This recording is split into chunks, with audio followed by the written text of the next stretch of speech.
ओम नमो नारायण। हजुरहरू सन्चो सुविस्तै हुनुहुन्छ होला। भगवान् भोलेनाथ र माता पार्वतीको आशीर्वादले यत्तिकै सन्चो सुविस्ता बस्नुहोस्। हजुरहरूको दिन मङ्गलमय भएर बितेर जाओस् यो प्रार्थना गर्नेछु। र हामीले भगवान्माथि श्रद्धा भावले पूजा गऱ्यौँ भने, विश्वास गऱ्यौँ भने त्यो पूजाले फल पाउँछ होइन। र श्रद्धा भाव चाहिँ अवश्य हुनुपर्छ। एक दिन भोलेनाथ र कैलाशमा माता पार्वती बसिरहनु भएको थियो र एकजना व्यक्ति गङ्गा स्नान गरेर निक्ले। गङ्गा स्नान गरेर निक्लिँदाखेरि माताले देख्नुभयो कि उसको पाप काटेको थिएन। ऊ त गङ्गाबाट नुहाएर निक्लेको नि त, नुहाएर निक्लिँदा पनि उसले पाप काटेन। त्यति बेला पार्वती माताले भोलेनाथलाई सोध्नुभयो, होइन के हो यस्तो गङ्गा भनेपछि त पाप नाशी हुनुहुन्छ, तर त्यो व्यक्ति गङ्गा स्नान गरेर निक्ल्यो तर उसको पाप त काटिएन त भन्दाखेरि भोलेनाथले ठिक छ म तिमी र यो प्रश्नको उत्तर दिन्छु भनेर हिँड धरतीलोकमा भनेर माता पार्वती र भोलेनाथ आउनुभयो धरतीमा। धरतीमा आएर के गर्नुभयो, गङ्गाको छेउमा पुगेर भोले बाबा बुढो मान्छे हुनुभयो र माता पार्वती बुढी हुनुभयो। अनि त्यहाँनिर झरर पानी आयो। पानी आउँदाखेरि एउटा गड्डा बनाउनु भयो भोलेनाथले र त्यो गहिरोमा पसेर चाहिँ डुबेको जस्तो गर्नुभयो। डुबेको जस्तो गर्दाखेरि माता पार्वतीलाई सम्झाउनु भयो, तिमी यहाँबाट आउने व्यक्तिहरूलाई जो पनि स्नान गरेर आउँछ उसलाई मलाई उचालेर यहाँबाट निकाल्नु भन्नु, तर यसो भन्नु है भनेर उहाँले भन्नुभएको थियो।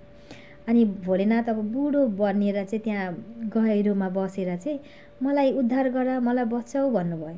त्यहाँदेखि गङ्गा स्नानबाट आउने व्यक्तिहरूले चाहिँ यसो हेर्नुभयो बुढो मान्छे।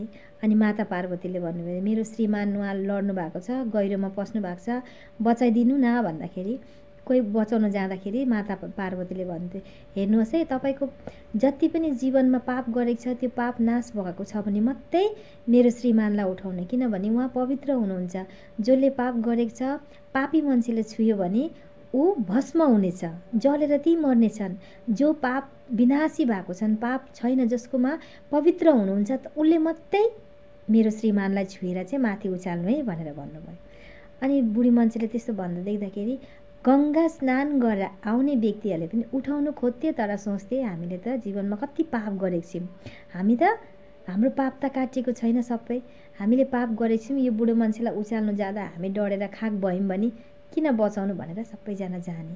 जो पनि बचाउनु आने नि माताले भनिहाल्नुहुन्थ्यो बुढी मान्छे बनिएर, उसले भन्नुहुन्थ्यो कि मेरो बुढा श्रीमान पवित्र हुनुहुन्छ, उहाँलाई चाहिँ जसले पाप विनाशी हुनुभएको छ, जसले पुण्य काम गर्नुभएको छ उसले मात्रै हात लाउनु, पापी मान्छेले हात लायो भने चाहिँ भस्म हुन्छ भन्दाखेरि सबले त्यही सोच्ने, म त जीवनमा पाप गरेकै छौँ, हामीले उसलाई अहिले बुढो मान्छेलाई छुयो भने हामी भस्म हुनेछौँ हाम्रो। त्यसो भएर त्यहाँनिर हजार हजार व्यक्तिहरू पार भए, गङ्गा स्नान गरेर घर गए, तर त्यो बुढो मान्छेलाई कसैले उद्धार गर्न सकेनन्। अन्तिम समयमा जब साँझ पऱ्यो एकजना व्यक्ति आयो, ऊ पनि गङ्गा स्नान गरेर निक्लेर त्यहाँबाट पार हुँदाखेरि माताले भन्नुभयो मेरो श्रीमान यस्तो भएको छ बसाउनु भन्दाखेरि उहाँले पनि त्यही कुरा गर्नुभयो, अगर तपाईँ निष्पाप हुनु छ भने मात्रै उहाँलाई छुनु, नभए अलिक पाप गर्नुभएको छ भने, पापी हुनुभएको छ भने मेरो श्रीमानलाई छुनुभयो भने तपाईँ भस्म हुनुहुन्छ भनेर भन्दाखेरि त्यो व्यक्तिले के भन्यो, म त यहाँनिर पाप विनाशी गङ्गा माताकोबाट स्नान गरेर निक्लेको, मेरो जीवनमा मैले जति पनि पाप गरेँ त्यो सबै काट्यो र म तपाईँको श्रीमानलाई बचाउँछु भनेर उहाँले त्यहाँबाट उचालेर चाहिँ बुढो मान्छेलाई निकाल्नु भयो। किनकि उसको मनमा चाहिँ विश्वास थियो कि मैले गङ्गा स्नान गरेर आएको छु, मेरो पाप काट्यो भनेर। त्यस्तो विश्वास अरूको मनमा कसैकोमा भएन। उनीहरूले आए भन्छ नि फर्मेलिटी, गङ्गा स्नान गर्नु छ गरे, तर उनीहरूले मनमा विश्वास गरेन कि म गङ्गामा स्नान गरेर चाहिँ निष्पाप भएँ भनेर।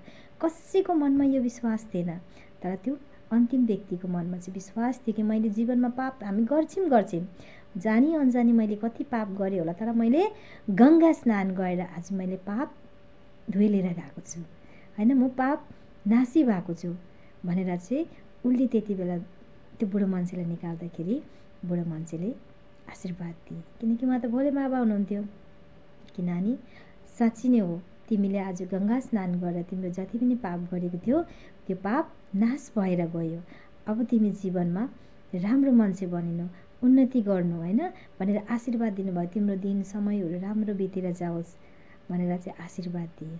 हौ त्यस्तै हामीले पनि के गर्छौँ भने पूजापाठ गरिन्छ तर श्रद्धा भाव हुँदैन।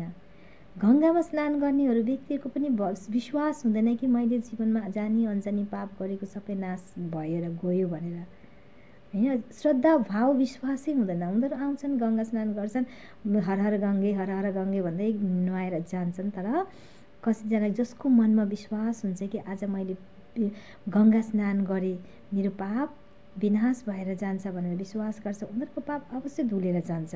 किनकि गङ्गा माता पवित्र हुनुहुन्छ, उहाँ पाप विनाशी हुनुहुन्छ। गङ्गामा स्नान गऱ्यो भने अवश्य पाप धुलेर जान्छ। तर अन्जानमा गरेको पापै, जानी जानी गरेको पाप त यमराजले पनि नाश गर्न सक्दैनन्, होइन। झन् गङ्गा माताले त अन्जानमा गरेको पापलाई मात्रै धुनुहुन्छ, जानी जानी गरेको पापलाई कसैले पनि धुनु सक्दैन। त्यसको फल आफै भोग्नुपर्छ र विश्वास चाहिँ राख्नुपर्छ है। विश्वास राखेर हामीले कुनै काम गऱ्यौँ त्यो काम अवश्य सफल हुन्छ।